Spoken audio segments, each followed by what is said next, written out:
Kaixo, zer moduz, hemen gaude, Amerika eta diaspora euskal literaturan delako liburua aurkezteko. Bueno, eta horretarako hemen inguruan baitute irudi batzuk, ez? Lehenengo eta behin eskuinaldean, liburuaren portada, ez? Amerika eta diaspora euskal literaturan, hori izenburua, egilea ni neu, Asier Barandiaran. Eta, hau argitara atera dutenak izan dira alde batetik Udako Euskal Unibertsitatea eta bezaletik Euskal Herriko Unibertsitatea. Duela gutxi ateratakoa, esan bezala abendu aldean, 2025ko abendu aldean, eta hemen inguruan baitut beste irudi batzuk, tartean liburu honen barruan agertzen den egile bat, edo batzuk, ez? Bakero kapela horrekin jantzita dagoena da Makin Etxamendi, liburu baten egilea, eta bonetaz edo txapelaz jantzita dagoena Joni Kurutxet.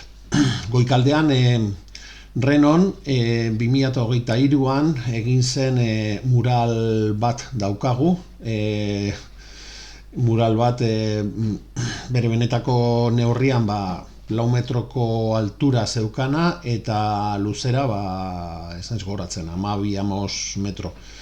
Eta hortxe daukagu. Amerika, Euskal eta diaspora euskal literaturan. Hoize izenburua, ez? Eta, esan behar da, ez dela liburu bat entretenitzeko edo ondo pasatzeko nolabait esateko, ez da eleberri bat, ez da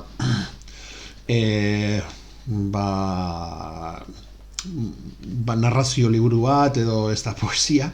Kritika literario, ez? Eta kritika literario honen barruan diskurtsoaren analizia egiten saiatu naiz, ez? Eta orduan, badira zenbait urte honekin ibili nintzenetik, eta orduan kontatuko dizuet pixka bat zertan datzan liburua, labur. Leheneko eta behin egiten dut alako testu inguru baten deskripzioa, ez?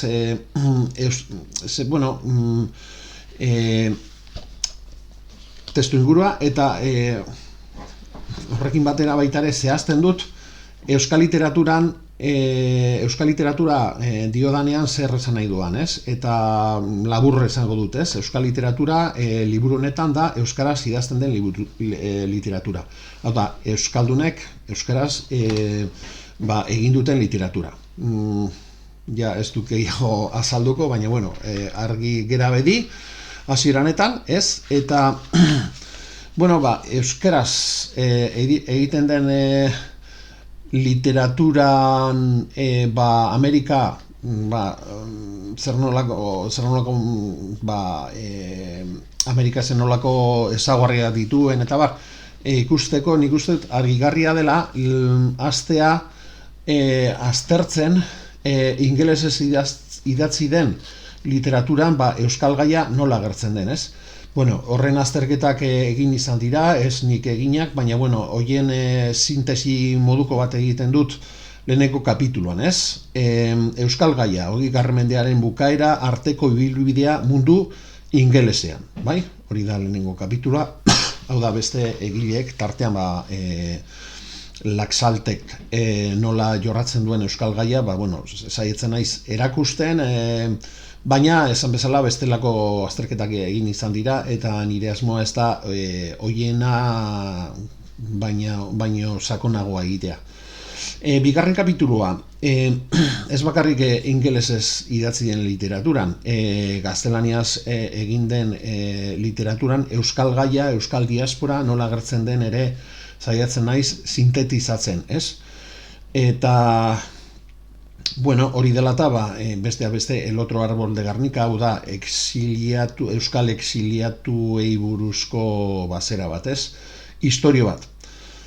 Eta beste adibide batzuk, jakina, baina, danak ez ditute aipatuko, ez? Eta, ja, 3. kapituluan, kapitulu potentenetakoa, potentena, esango nukenek, eta azkena, egia esan, Bueno, jasartzen naiz euskal literaturan, Amerika eta euskal diaspora nola agertzen dena aztertzera, ez? Leheneko eta behin, saiatzen naiz genero guztiak aztertzen, ez? Alik eta sakonen, baina, argi dago,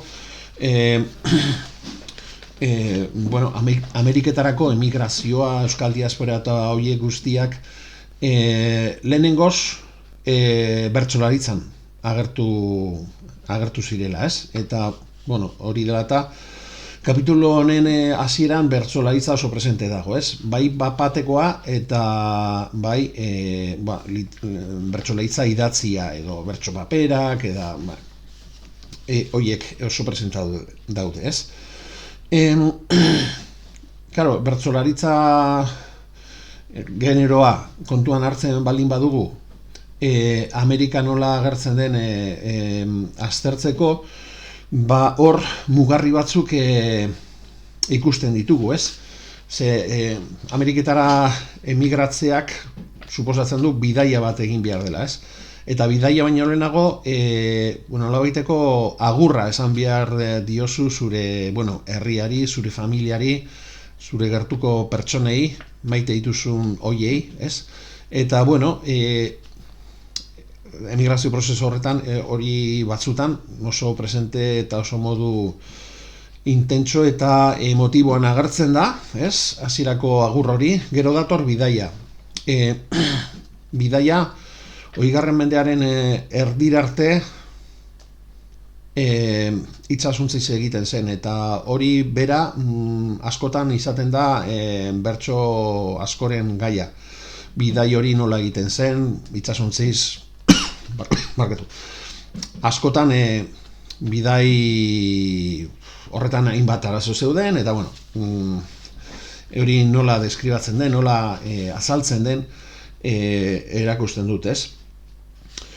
Claro, gero mundu berrian sartzea, horrek zer suposatzen duen, zen nolako txoke kulturala dagoen, Ameriketan bizitzeak zer suposatzen duen, zen nolako bizimodua dakarren, eta, hori guztiak agertzen dira, ez?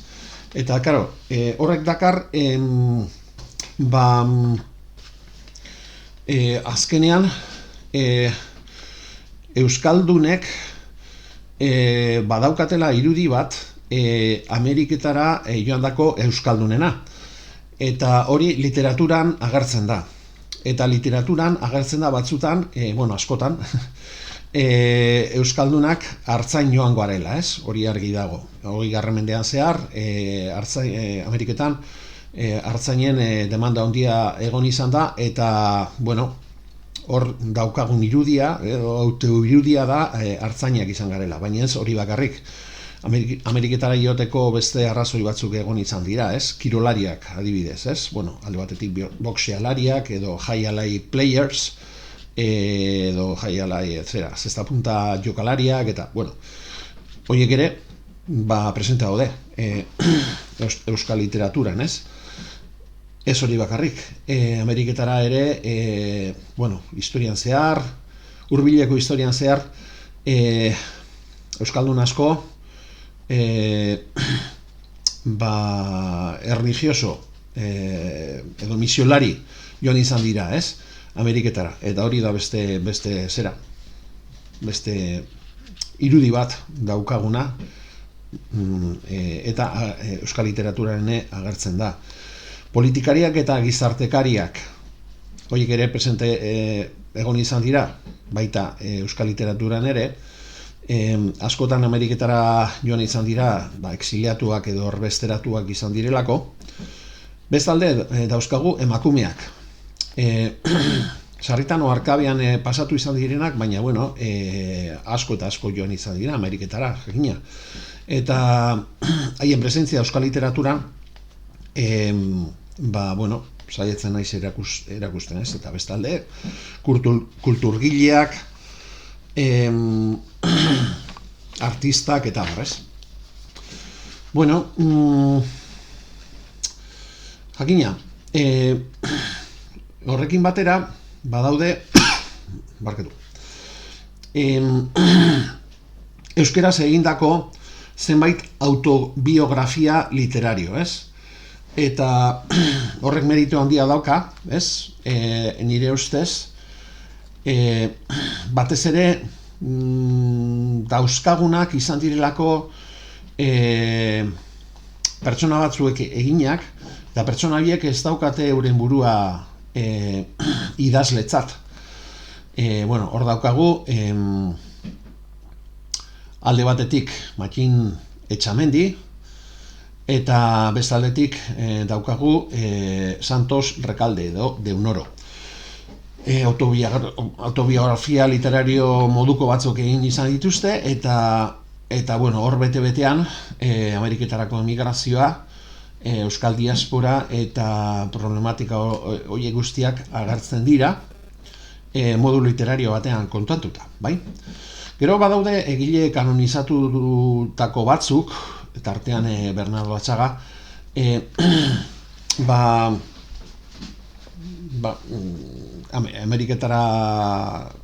Amerika alde batetik oso presente daukatenak euren literatura, eta baita ere Ameriketarako migrazioa eta horiek guztiak ere presente dauzkatenak, ez? Esan bezala ez bakarrik Bernardo Atxaga, beste egile batzuk ere bai.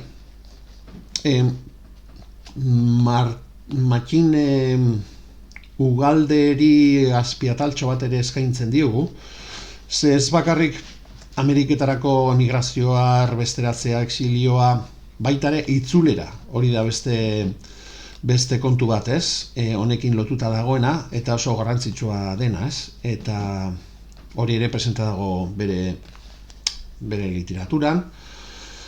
Badaude beste egile batzuk, Mattin Zillero eta Joseba Gabilondo. Javi Zillero zenbait urtez bizi izan zen Nevadan, zehazki, eta hori dela eta bere literaturan zenbait istorio, eleberri eta antzerkilan kokatuta daude hor Ameriketan, ez? Eta gauza bera gertatzen da Joseba Gabilondoren lan literarioan. Azkeneko ataltxoa eskaintzen diot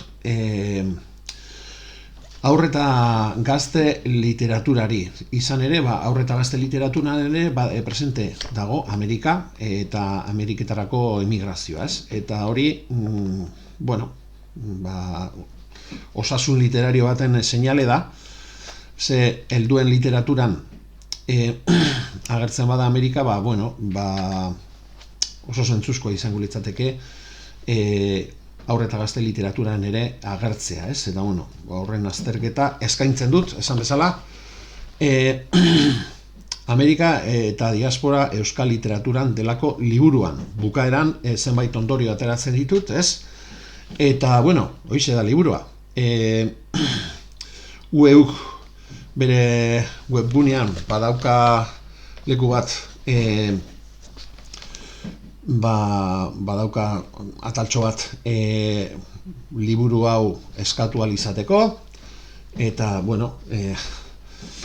bideo honen deskripzioan agertuko dut hori bera, bai?